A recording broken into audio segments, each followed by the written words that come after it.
Having people know I have it, to me, makes it much better. Everybody has fear. It's when fear controls you that it becomes what I call abnormal fear. But to this day, I still have fear. Everybody does. I have fear for my kids. I have fear about the future. This is what I wanted to do when I wrote this book.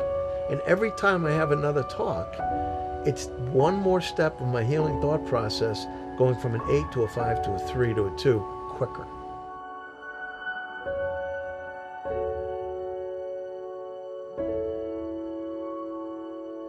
I first realized I had anxiety, that we now know what it's called, when I was a young boy. I'd say between 5 and 7. When my parents used to leave, my throat used to close, so I thought.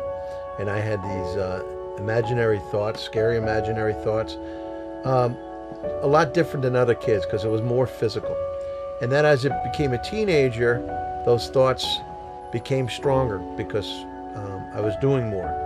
My first real panic attack came when I was 16 years old. I was walking through the mall with a good friend of mine, and I just had to get out of the mall. I didn't know why, but I felt this pressure on my chest, thought I was having a heart attack. I thought I was going to pass out, and I ran out of the mall. And from that point on, it just got worse and worse and worse, because once you have it at a mall, you don't want to get a haircut, you don't want to go to the bank. The agoraphobia started to kick in. As I started to sell for my father's company when it was going out of business, I felt I needed to help. And the agoraphobia hit me the night before I actually had to go sell and see a client. And it was not the fear of seeing a customer, because I knew what I was talking about in my business world. It was the actual feeling of dread, the imaginary thoughts, the panic, the doubt, the what ifs, and everything is physical. It starts in your mind, then your body reacts to your mind, the fight or flight. I didn't never want anybody to know. I was Joe Tough Guy. I lifted weights, I owned gyms, I power lifted, and even then I had anxieties and panic attacks, and I used to go to the bathroom and try and talk myself out of it, whatever it was. And sometimes that made it worse because my thoughts started to spiral out of control. I tried to get to that, what I call the second first impression, because when you first walk in, I'm a mess. Heart's going 180 beats per minute. I'm hyperventilating, and when you try and sell like that, it's not going to work. So I used to walk in, shake somebody's hand and say, "Oh, I'm sorry, I forgot something in my car." Catch my breath and walk in again, still with the anxiety, but I'm able to get to that second first impression. And once I start talking and once I start interacting, I'm able to get it down to a level 2 or 3. My biggest fear is speaking in public, but not like everybody else's fear of speaking in public. Mine is more embedded because it's panic and anxiety. When you suffer from it, it doesn't leave you. And as I'm up there and I'm talking, I actually tell people I'm having a panic attack right now, but I'm not going anywhere because I'm able to use my healing thought process to calm myself down to what I call being comfortable in an uncomfortable situation. And I do see it within my kids. And the guilt is that I passed it down, this anxiety gene, if you will, to them. To this day, my kids, if I see something I feel might harm them, even in their 20s, I try and help them. But at a very young age, my daughter, we were on vacation one day, just one specific time, and we were in Naples, Florida. We were in a hotel, and she woke up around 2 o'clock in the morning telling me she couldn't breathe. She was around 15 years old.